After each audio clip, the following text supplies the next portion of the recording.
দবা প্ৰতিযোগিতা ইয়াত প্ৰায় 132জন খেলুৱৈ এতিয়ালৈকে অংশগ্ৰহণ কৰিছে। আজি তৃতীয় দিন সমাপ্তি। এতিয়ালৈকে কোনো ধৰণৰ বেয়া প্ৰভাৱ পৰা নাই। চবেই সহযোগিতা আগবঢ়াইছে, বিশেষকৈ অভিভাৱকসকলেও আমাক সহযোগিতা আগবঢ়াইছে। সেই ক্ষেত্ৰত মই সকলোকে আন্তৰিক ধন্যবাদ জনাইছোঁ। ধন্যবাদ।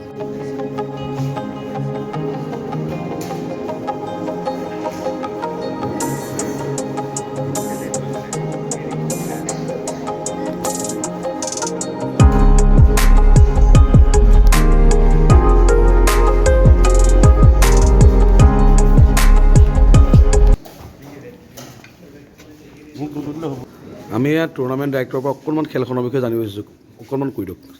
ডিগবৈত গুৰুকুল চাইন্স একাডেমী 2017 চনতে জন্ম লাভ কৰিছে আৰু ডিগবৈত আমি দবা খেলৰ এটা পৰিৱেশ গঠনৰ অৰ্থে দ্বিতীয়বাৰৰ কাৰণে আমি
মানে আমাৰ যোৰহাটৰ পৰা যিমানসকল আহিছিল, আমি মানে যেনেদৰে আহিছিলোঁ, পাপৰি আহিছে, সমীক্ষা মিছেছ আহিছে, আমাৰ মাধুৰ্যবাদী যোৰহাটৰ ছেক্ৰেটাৰী ৱাইফ শিখা আৰু এখেতৰ আমাৰ ইয়াতে লগ পাইছোঁ। শিৱসাগৰৰ নামটো কৈ দিলেও আৰু আপোনাৰ নামটো কৈ দিয়ক। এয়া এওঁলোক আমাৰ মানে আমাৰ সংগী হৈ আছে যোৱা 3 দিন ধৰি পেলাই। খুব ভাল লাগিলে লগ পাই। নমস্কাৰ, মই কৰি আছিলোঁ পীযুষ কাশ্যপ। আমি ডিগবৈ আহিছিলোঁ। অল আছাম এখন দবা প্ৰতিযোগিতা চলি আছিল। ইয়াতে বিভিন্ন ধৰণৰ মানে প্ৰতিখন জিলাৰ যিসকল মানে ষ্টুডেণ্ট, বহুত ভাল খেল এখন হৈ আছে। আপোনালোকে বাকীখিনি ব্লগত পাব।